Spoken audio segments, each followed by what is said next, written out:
Hello students, the topic of the essay is the postman.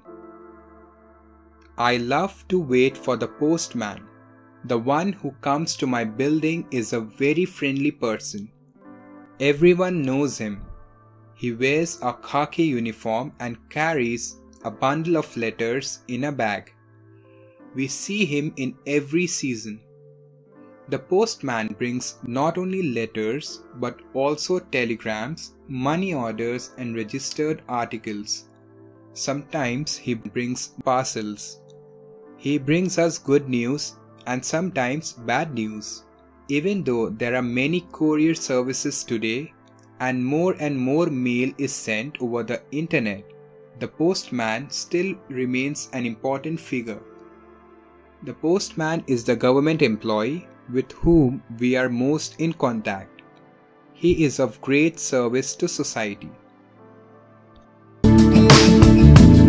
Don't forget to subscribe.